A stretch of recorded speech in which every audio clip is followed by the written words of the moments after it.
Yeah, so thank you again for inviting me here.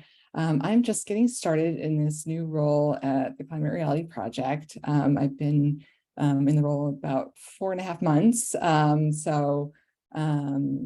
Still trying to meet people and get a sense of what's already happening and where this role could kind of go. But kind of give you a little background on the team that I'm a part of. So at the Climate Reality Project, which I guess a little background first on Climate Reality Project, some of you, I think many of you are already aware of Climate Reality and some of you are trained leaders.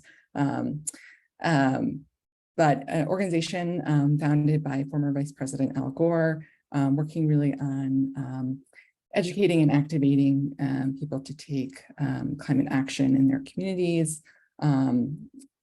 There's a kind of a large training that happens called the Climate Reality Leadership Core training.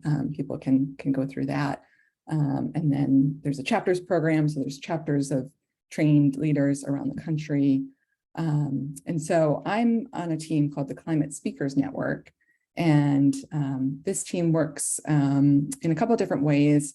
One of them is with faith communities.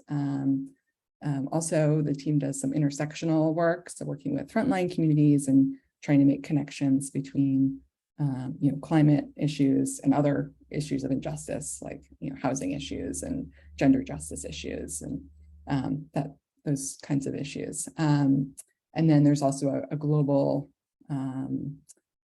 component. So there's a partnership for global shapers for young people around the world working on climate action projects. So my role is really working with faith communities. And so before I came on board, the team was already doing some of this. So what it looked like was, partnering with communities to host, small localized trainings. So, there might be a congregation in, Chicago that was interested in kind of bringing a small scale training to their congregation about, what are the local climate impacts? How can our members of our congregation kind of be involved? So really kind of providing some training and support and some kind of connections between, maybe various groups in one region. So there were, some in-person trainings for the pandemic, and that has shifted a little bit to some virtual trainings, and hopefully again, we'll get to some more in-person, smaller trainings. So that's kind of one component, is that there's kind of this trainings, education, and support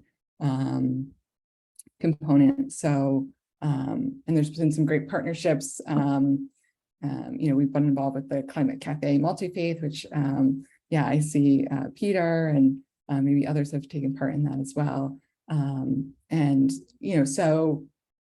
Developing some partnerships to really around a specific project or kind of a long-term or short-term project. So that's kind of one component, and we're planning some virtual programming right now. We did a webinar recently on energy ethics.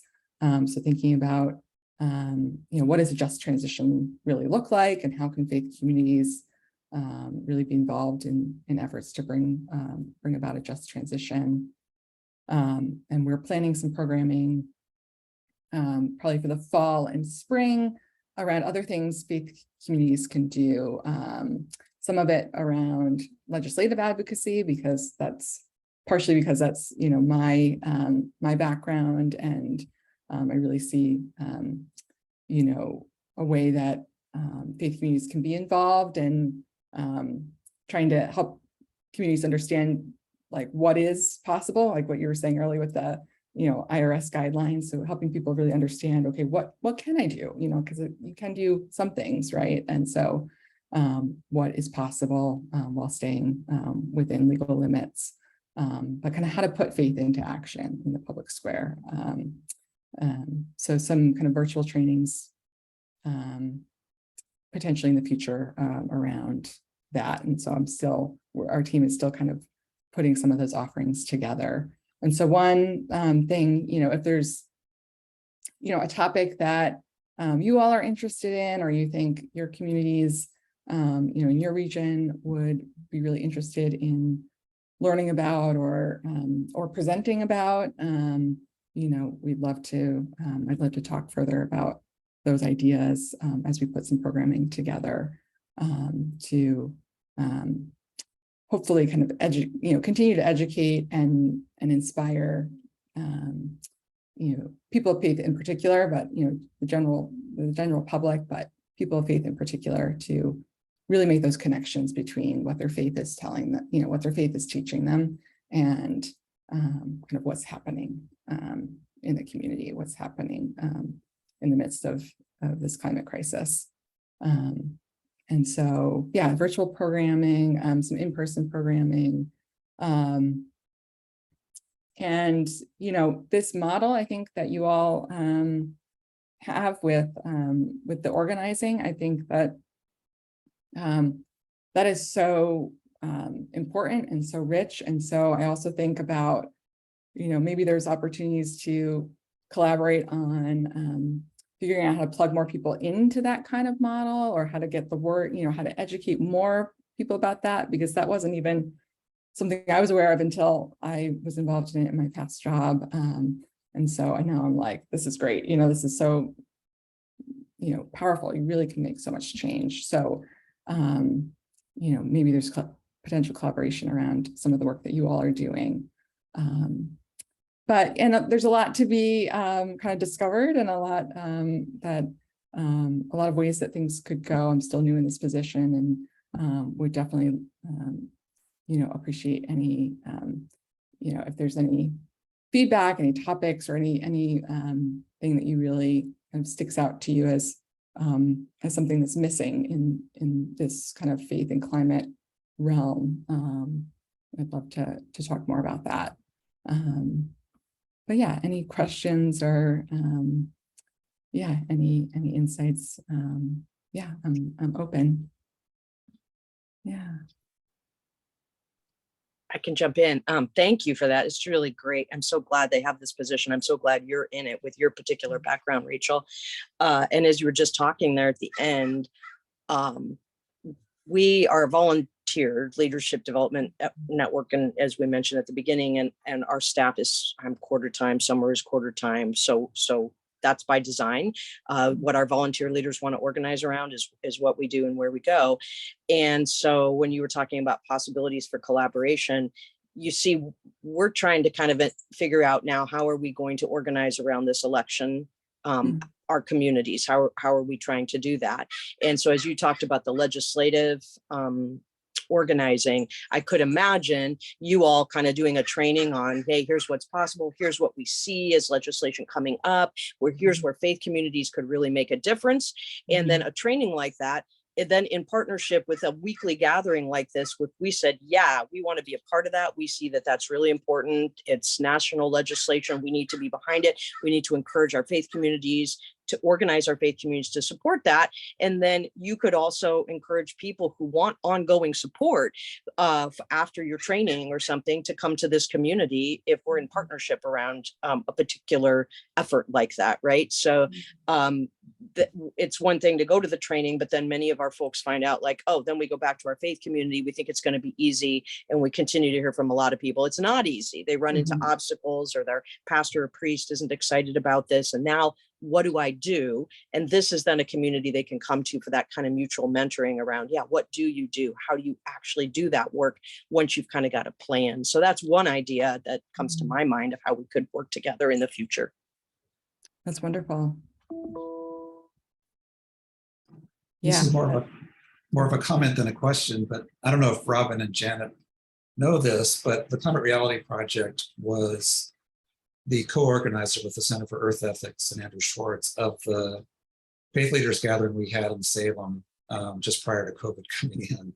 So we did essentially have a mini faith leaders climate reality training as part of that program. So if you recall that, it was one of the best programs I've ever been to. It was really fantastic. Yeah, and we're hoping to do more things like that, kind of have some type of faith cohort or faith specific training. And we're developing one session for kind of an upcoming Gulf Coast training that we're having, but that's kind of particular to that region. But yes, we do hope to have more programming like that, because I've heard really good things about that.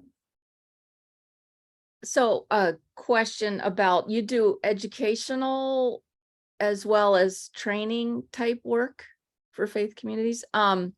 So one thought I had is, I think many of us outside of eco-faith have kind of learned about environmental racism and how, like you and I were talking in our one-to-one, like some of why and how environmental racism develops in the community, and what are the levers that create that in the community, and what does it look like.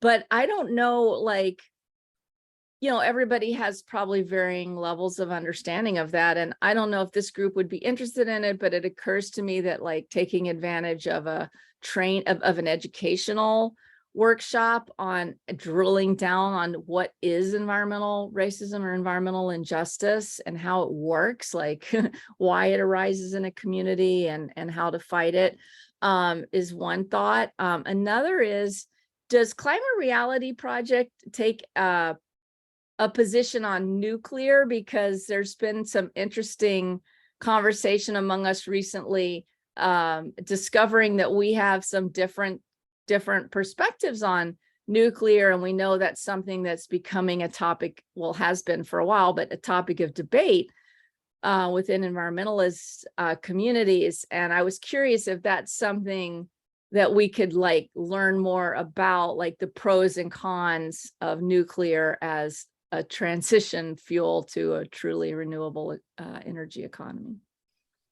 That's a good question. I'll have to get back to you on that, because I'm actually not Okay. sure. But that's a really good question. So I will ask about that and get back to you. I'm going to take a minute and just plug in my computer here. Are there any other questions before we move on? I guess it's about time. So if there's nothing else urgent, we'll move on to Robin's topic that you were going to lead us through.